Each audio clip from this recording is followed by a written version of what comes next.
네, 안녕하세요. 행복한 안식일입니다. 제가 이 달에 서는 게 저는 처음입니다. 그래서 많이 긴장되지만 혹시 실수하더라도 말씀으로 많이 은혜 받으셨으면 좋겠습니다. 아까 한남주 장로님께서 제가 4월에 왔다고 했는데 제가 사실은 3월 달에 왔거든요. 그래서 3월에 이렇게 와서 딱 1년을 못 채우고 가는 게 정말 제일 아쉽습니다.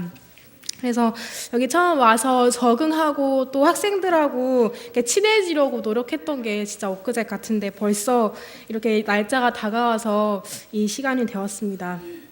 정말 제가 능력 있는 전도사는 아니어서 정말 많이 부족했습니다. 그래서 참 죄송하는 정도 많았는데 그래도 우리 성도님들께서 저를 항상 예뻐라 해주셔서 정말 감사드렸었습니다.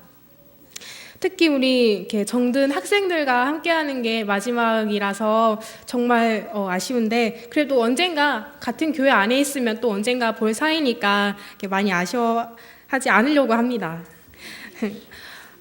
어제 예배 때 우리 이명석 장로님께서 잠깐 행복에 대해서 언급을 하셨는데 누군가 행복한 순간이 언제냐고 물어보면은 다 각자마다 다른 경험들이 있을 거라 생각이 듭니다. 근데 저에게 이렇게 물어보신다면, 저는 누군가가 저를 위해 어떤 무엇을 이렇게 준비해 놓고 기다리는 순간이 가장 행복하거나 아니면 제가 다른 사람을 위해서 다른 사람을 기쁘게 하기 위해서 무엇인가를 준비하고 그 사람을 기다리는 순간이 정말 기쁘다고 행복하다고 말할 것 같습니다. 누구에게나 준비된 무언가를 기다린다거나 혹은 준비하면서 누군가를 기다린다는 순간은 정말 좋은, 그런 행복한 순간입니다. 그래서 이 시간 무엇에 대해서 얘기를 할까 계속 고민을 하다가 준비하시는 하나님에 대해서 얘기를 하고 싶어서 요나에 대해서 얘기를 하려고 합니다. 그래서 오늘의 설교 제목은 준비하시는 하나님입니다.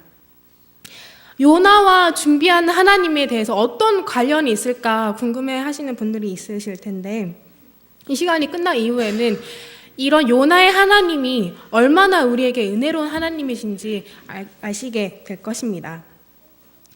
요나서는 어느 연령대나 좋아하는 그런 동화 같은 책입니다.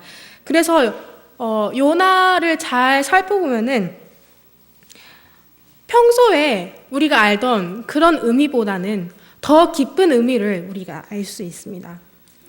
요나의 전체적인 내용은 우리 모두가 알고 있는 이야기입니다. 심지어 우리 요치반 아이들, 우리 노유리, 노준이까지도 아마 알고 있을 그런 이야기입니다.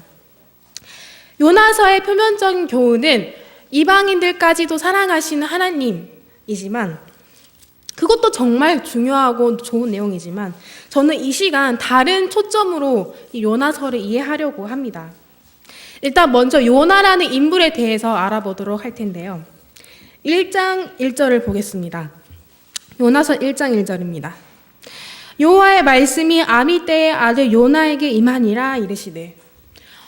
요나서에서 제공하는 요나에 대한 정보는 이 한 절뿐입니다. 우리가 알 수 있는 것은 그가 그냥 아미떼의 아들이라는 것입니다. 아미떼라고 하면은 그 당시 사람들이 이 사람이구나 라고 알 만큼 그런 유명한 사람일 수도 있고, 혹은 그냥 통상적으로 누구의 아들 이렇게 기록했을 수도 있습니다. 어쨌든 우리가 요나에 대해서 알 수 있는 건 이 단 한 가지 단서일 뿐입니다. 하지만 다른 성경책에서 우리가 요나에 대한 힌트를 얻을 수 있습니다. 열왕기하 14장 25절입니다.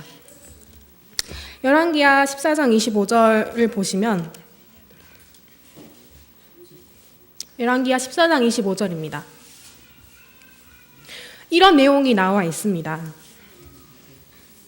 열왕기하 14장 25절.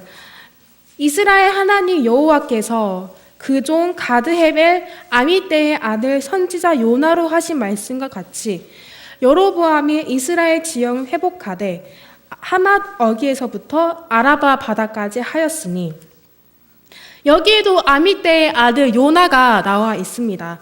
여기서는 요나서 말고 또 다른 요나에 대한 정보를 알 수 있는 그런 구절입니다. 여기를 통하면 그의 고향은 가드헤벨이라는 곳이고, 또 북방 이스라엘에서 여로보암 2세가 왕으로 있던 그 시대에 선지자로 활동했던 그런 사람이었습니다. 또한 열왕기하 이 기록에 보면 요나는 매우 성공적인 사역을 한 그런 선지자로 나와 있습니다. 여기서 말하는 요나의 예언은 말 그대로 성취된 예언이었습니다. 이 열왕기하에 기록되었다는 것은 그만큼 그의 예언이 정말 유명했다는 것이죠.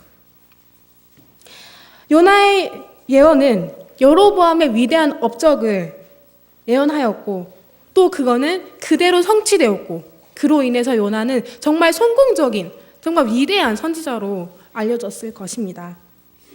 열왕기하 14장 28절에 보면 다음과 같이 말하고 있습니다.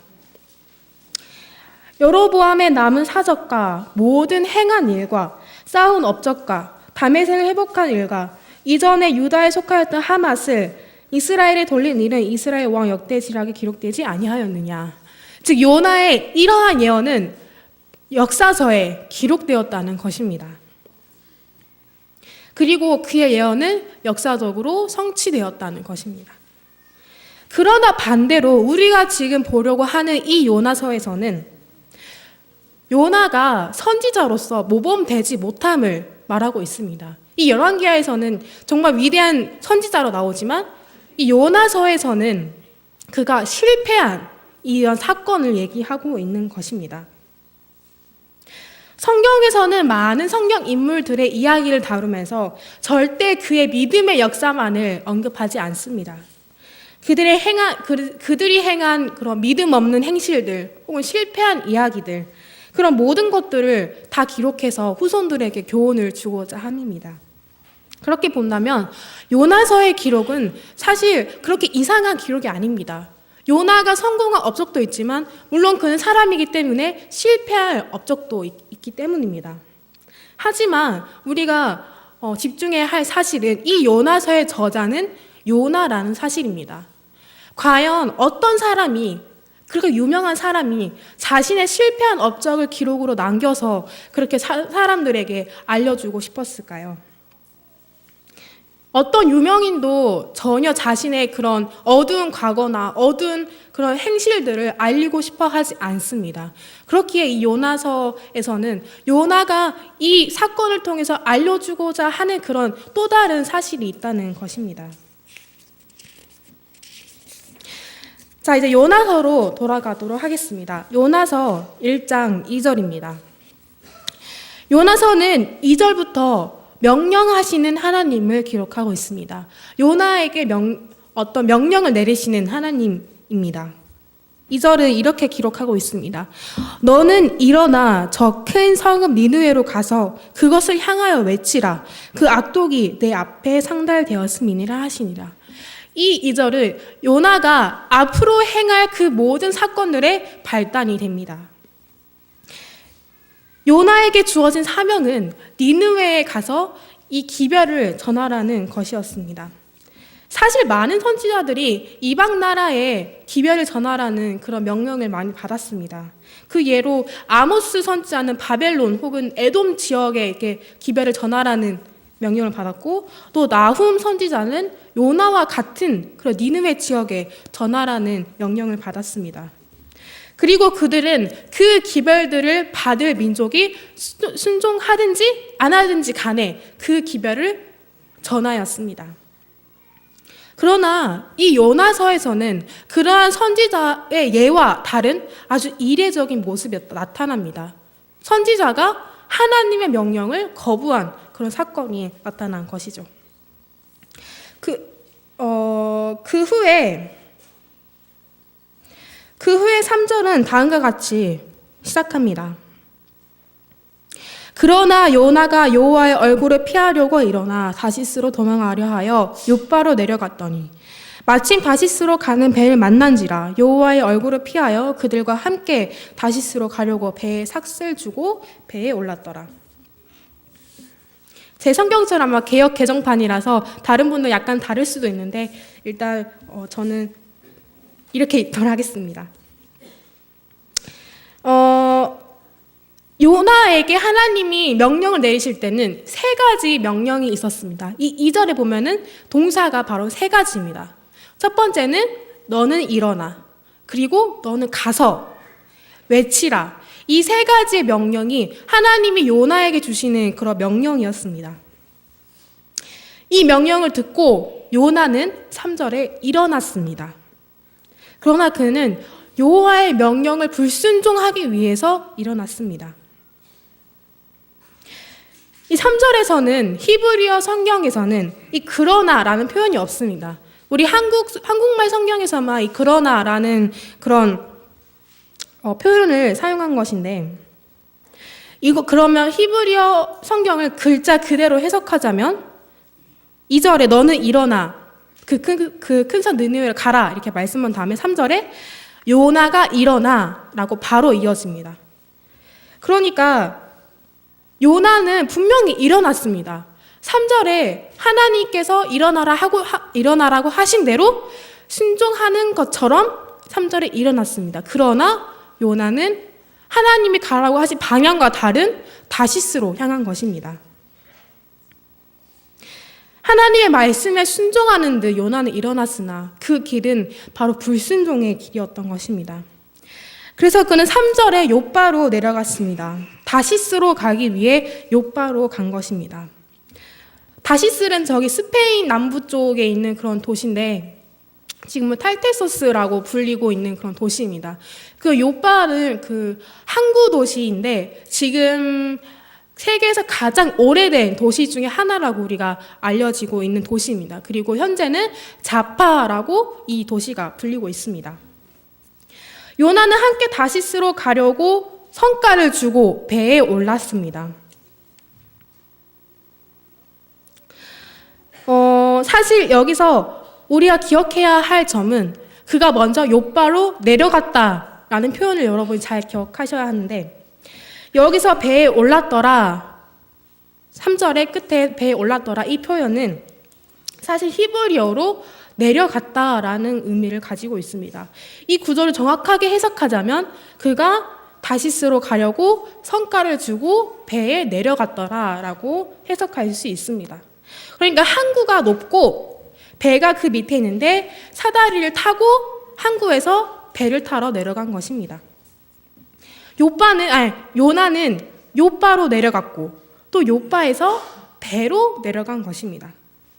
이런 모습은 요나가 하나님의 명령을 피하기 위해서 점점 더 위치적으로 아래로 내려가고 있다는 것을 우리가 볼 수 있습니다.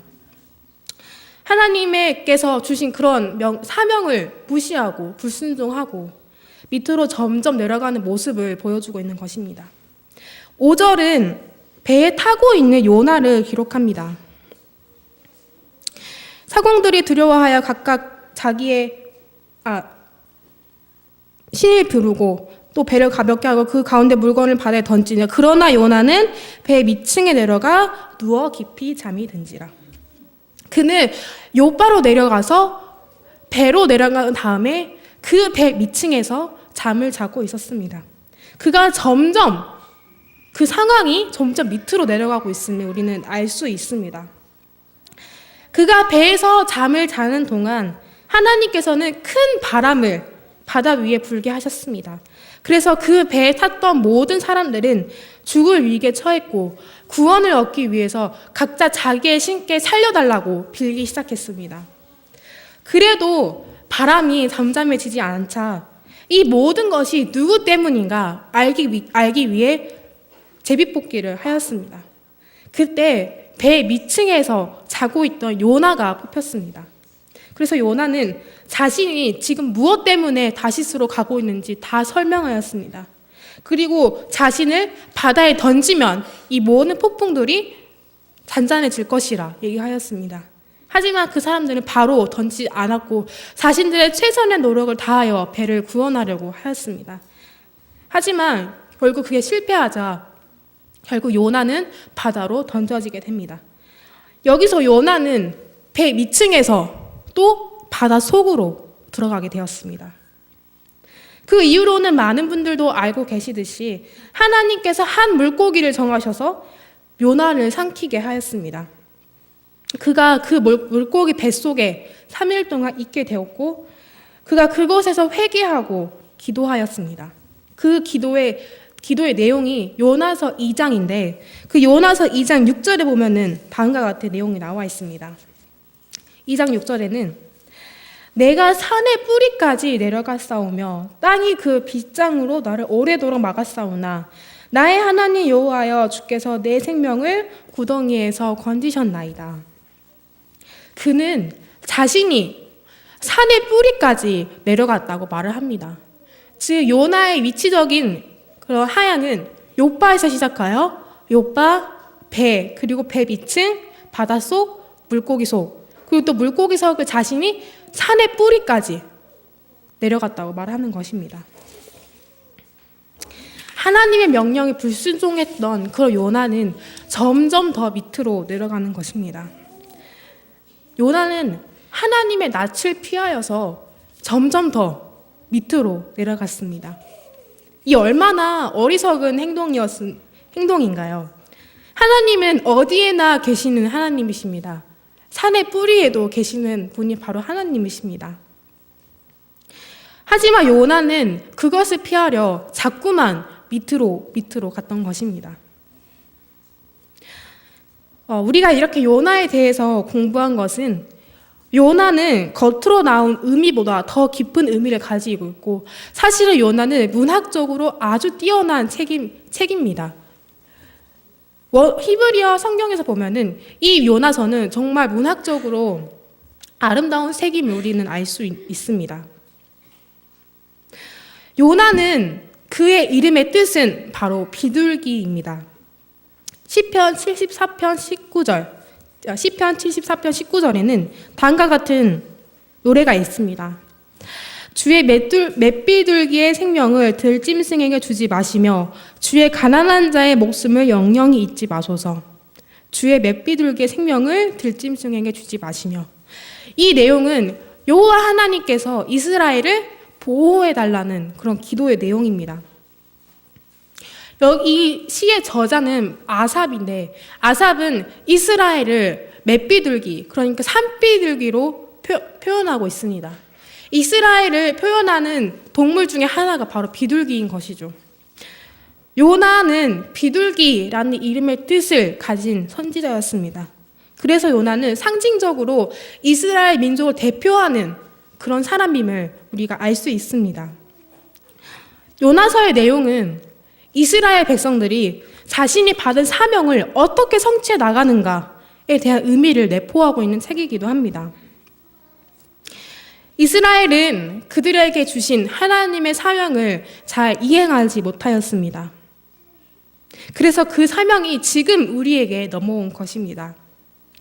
요나가 점점 불순종하고 밑으로 하락했던 이 모습은 이스라엘이 불순종함으로써 점점 영적으로 밑으로 하락하는 그런 모습을 그리고 있는 것입니다. 요나가 그랬듯이 점점 더 밑으로 하락하는 이스라엘은 그의 영적인 안목이 너무 어두워져서 결국에는 그들을 위해 오신 예수님을 알아보지 못하는 지경에 이르게 되었습니다. 요나가 그렇게 하나님의 낯을 피하려고 도망하는 이유는 그가 그냥 하기 싫어서, 이 사명을 이행하기 싫어서라기보다는 요나의 끝부분에 나와 있지만 이방인의 그런 구원이 싫기도 하고, 또 니느웨 백성이 회개를 하면은 하나님이 분명히 그들을 구원해 주실 것을 알기 때문에 그가 멸망한다는 사실을 선포하면 자기는 거짓 선지자가 되기 때문에 그는 사실 처음부터 그 사명을 포기했던 것입니다. 열왕기하에서 볼 수 있듯이 그는 유명한 선지자였습니다. 늘 성취해왔던 그런 예언만을 했던 선지자인데, 그는 하나님의 명령에도 불구하고 성취되지 않을 가능성에 의해서 자신의 판단을 앞세워 그렇게 하나님의 명령에 불순종하게 된 것입니다. 하나님은 노하기를 더디하는 분이시고, 또 니느웨에 회개를 한다면 분명히 하나님께서는 니느웨에 재앙을 내리지 않을 것이기 때문입니다. 그리고 우리가 요나서에서 볼 수 있듯이 결국 하나님께서는 니느웨에 재앙을 내리시지 않았습니다. 요나는 이런 하나님에 대해서 불평을 늘어놓기 시작합니다. 그래서 하나님은 이런 요나를 위해서 또 무엇인가 준비하시기 시작합니다. 오늘의 제목이 준비하시는 하나님이신 만큼 지금부터 말하는 이 내용이 중요합니다. 하나님께서 준비하신 첫 번째는 우리 모두가 알듯이 바로 큰 물고기였습니다. 요나는 바다에 던져져서 하나님이 준비하신 그 큰 물고기 속에 3일 밤낮을 있게 되었습니다. 그리고 요나의 고백과 회개가 바로 2장 9절에 나와 있습니다. 나는 감사하는 목소리로 주께 제사를 드리며 나의 서원을 주께 갚겠나이다. 구원을 여호와께로서 말미암나이다 하니라. 즉 자신을 구원하여 주신 하나님께 감사하면서 구원은 결국 하나님께 있다는 것입니다.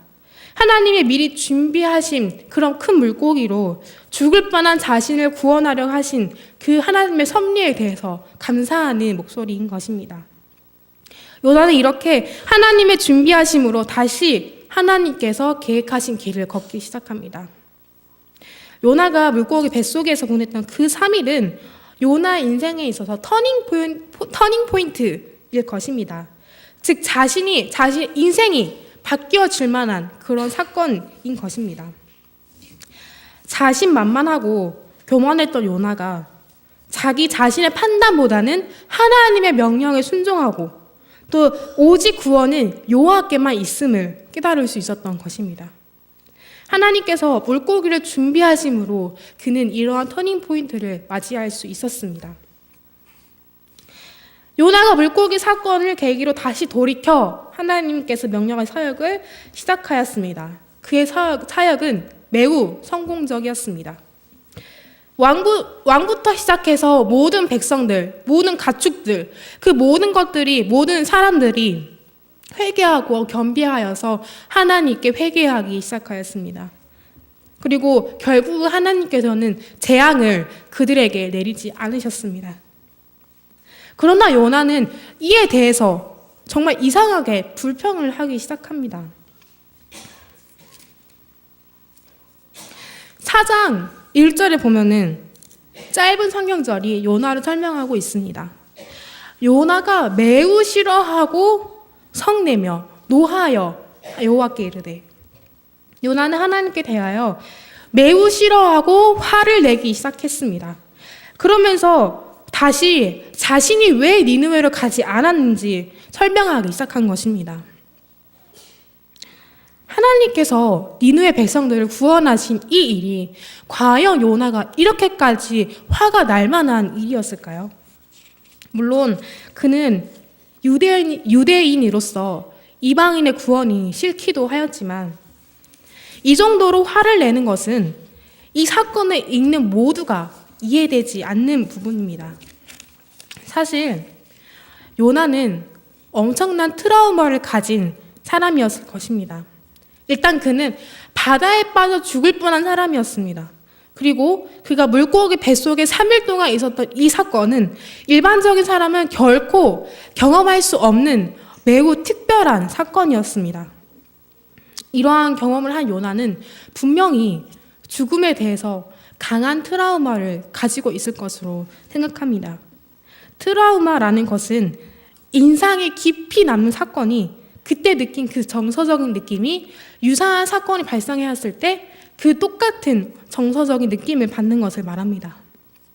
이러한 요나의 심리 상태에 대해서 우리 교인이 쓴 그 영문판으로 나온 책이 하나 있는데 그거를 참고하고 싶었는데 좀 찾기가 어려워서 이 부분에 대해서는 저도 이렇게 또 공부가 필요한 부분인 것 같습니다. 어쨌든 요나는 매우 싫어하고 성내었습니다. 히브리 성경에 보면은 이 부분을 니느웨에 임할 재앙이 요나에게 임하였다는 듯이 표현합니다. 하나님께 죽도록 화를 내고 있는 이 요나에게 니느웨에 임할 재앙이 오히려 그에게 임하였다라는 식으로 히브리 성경은 표현하고 있는 것입니다. 요나는 그의 예언이 성취되지 않았기 때문에 겉으로 보면은 실패한 거짓 선지자이지만 오히려 영혼들을 돌이키는 사역을 하였으므로 성공적이라고 말할 수 있습니다. 하지만 그는 그 자신의 자존심 때문에 다시금 하나님이 보시기에 좋지 않은 행동을 하고 있는 것입니다. 이번에도 하나님께서는 이러한 요나를 위해서 그분의 준비하심을 보여주십니다. 4장 6절입니다. 하나님 여호와께서 박넝쿨을 예비하사 요나를 가리게 하셨으니 이는 그의 머리를 위하여 그늘이 지게 하며 그의 괴로움을 면하게 하려 하심이었더라. 요나가 박넝쿨로 말미암아 크게 기뻐하였더니, 박넝쿨이 요나가 니느웨가 멸망하기를 지켜보는 그 장소에 성읍 동쪽에 지은 그 초막에 자라게 하셔서 요나로 하여금 시원한 그늘을 가지게 합니다. 그리고 또 하나님은 다른 것을 예비하십니다. 그것은 바로 벌레였습니다. 하나님은 벌레가 박넝쿨을 갉아먹게 하시고 또 뜨거운 동풍도 준비하셔서 요나가 더위에 지쳐버리게 하였습니다. 이로 인해서 요나는 박넝쿨의 소중함을 깨닫게 되고 또 하나님으로 하여금 내가 죽기까지 화가 납니다. 차라리 저를 죽여주세요 라고 말할 정도로 화가 나게 됩니다. 그리고 하나님께서는 이러한 요나로 하여금 그렇게 작은 박넝쿨까지도 사랑하는 요나로 하여금 내가 그 많은 백성들, 그 많은 가축들이 있는 니느웨를 어찌 사랑하지 않을 수 있느냐라고 하시면서 요나에게 경험으로 하여금 큰 교훈을 주게 됩니다. 요나에게 니느웨가 임할 재앙이 요나에게 임했다라고 표현할 정도로 그렇게 화를 내고 있는 요나로 하여금 하나님께서는 그분의 준비하시는 그런 섭리로서 그분의 요나를 사랑하심을 깨닫게 하고 있는 것입니다. 요나서는 이렇듯 요나의 배반하는 이야기로 기록된 것 같지만 사실은 이 내용은 전체적으로 하나님의 준비하심에 대해서 말하고 있는 내용입니다. 요나가 자꾸만 불순종하고 밑으로 내려갈 때마다 하나님은 오히려 무엇인가를 준비함으로써 요나를 자꾸만 끌어올리시고 자꾸만 하나님의 길로 인도하시는 것입니다. 한번 하나님의 뜻이 사람에게 주어지면은 그 뜻을 행하기 위해서는 사람의 의지가 필요합니다. 사람의 순종이 필요한 것입니다. 결국 사람에게 주어진 자유의지로 인해서 하나님의 뜻이 이루어질 수밖에 없는 것입니다. 사람이 하나님의 뜻을 이행하려고 결심한다면 그것은 정말 다행인 것입니다. 하지만 사람에게는 자유의지가 있기 때문에 요나처럼 그 명령을 불순종할 수도 있는 것입니다. 하나님께서는 사람에게 그분의 뜻을 한번 보이시면 그 뜻이 이루어지기까지 엄청난 인내가 필요하십니다. 사람은 로봇이 아니기 때문에 하나님의 뜻이 이루어지려면 이렇듯 하나님의 인내가 필요한 것입니다. 요나의 경우에 하나님은 3번의 준비하심을 통해서 니느웨 백성을 향한 그분의 뜻, 또한 요나를 향한 그분의 뜻을 이루셨습니다. 사람의 본성은 이기적일 수밖에 없기 때문에 자신의 생각대로 할 수밖에 없고 사람을 사용하시는 하나님께서는 인내하실 수밖에 없는 것입니다. 사람은 하나님께 불순종하지만 천연계는 늘 하나님께 순종합니다. 요나서에 나온 하나님께서 사용하신 물고기, 또한 박넝쿨, 벌레, 동풍, 이 모든 천연계들은 하나님의 명령에 순종하였습니다. 그에 반해서 순종하지 않는 사람, 요나는 매우 대조적으로 나타납니다. 하나님께서는 이렇듯 인간의 자유의지만을 존중하시기 때문에 자꾸만 인내하시는 것입니다. 하나님께 가장 힘든 부분이 사람의 마음을 돌이키는 것이라는 말이 있는 것처럼 하나님께서는 인간을 향하여 늘 애타게 기다리시는 것입니다. 요나는 결국 회개하였습니다. 이렇게 요나서가 기록된 것이죠. 요나가 끝까지 회개하지 않았더라면 이러한 좋지 않은 그의 역사는 절대 기록하지 않았을 것입니다. 하나님의 준비하심은, 하나님의 그 놀라운 섭리는 요나로 하여금 회개케 하였습니다. 요나는 자신의 기록을 통해서 인간을 늘 기다리고 인간을 위해 준비하시고 인도하시는 그런 하나님을 보여주고자 한 것입니다. 그래서 요나서는 우리에게 정말 중요한 내용을 주고 있습니다. 하나님이 우리를 늘 항상 의의 길로 인도하고자 늘 많은 것들을 준비하심으로 인도하신다는 것을 우리는 늘 기억해야 합니다. 요나는 여전히 하나님의 선지자였지만 하나님을 믿는 상태에서도 불순종함으로 인해 점점 하락하였습니다. 이스라엘 민족 또한 하나님을 믿었지만 점점 더 밑으로 내려간 것을 우리는 알 수 있습니다. 이런 내용은 이스라엘과 요나에게만 적용된 내용이 아닙니다. 우리들 영적으로 점점 내려가게 되면 끝없이 내려가는 것이 사실입니다. 그렇기에 우리는 늘 준비하시는 그런 하나님이 우리에게 은혜인 것입니다. 하나님의 준비하심 중 가장 놀라운 것은 바로 예수님입니다. 시대의 소망에서는 다음과 같은 말이 있습니다. 구속의 경륜은 아담이 타락한 후에 세워진 사후 고안이 아니었다. 이 경륜은 영세 전부터 감추었다가 알게 하신 그 비밀의 계시였다. 하나님께서는 세상을 너무나 사랑하셔서 당신의 독생자를 주시기로 언약하셨으니 이는 저를 믿는 자마다 멸망치 않고 영생을 얻게 하려 하심이었다. 우리를 의의 길로 걸어가도록 원래 우리의 소유였던 영생을 얻게 하시기 위해 그것을 깨닫지도 못하는 우리를 위해서 늘 무엇인가 준비하시는 분이 바로 우리 하나님이십니다. 각자마다 인생에서 나를 위해 준비하신 하나님이 하나님이 나를 위해 준비하신 그것이 다르겠지만 그 중에서도 가장 비싸고 값이 있으나 그러나 값없이 주신 것이 바로 예수님이십니다. 그래서 늘 우리에게 요나에게 준비하신 그런 하나님이 함께 하시고 또 그 준비하신 하나님 우리 인생에서도 준비하고 계심을 우리는 늘 깨달아야 합니다.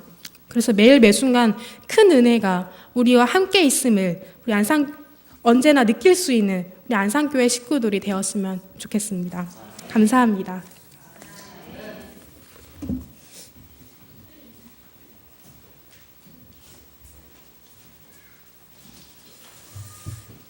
네, 다 같이 일어나셔서 마치는 찬미는 536장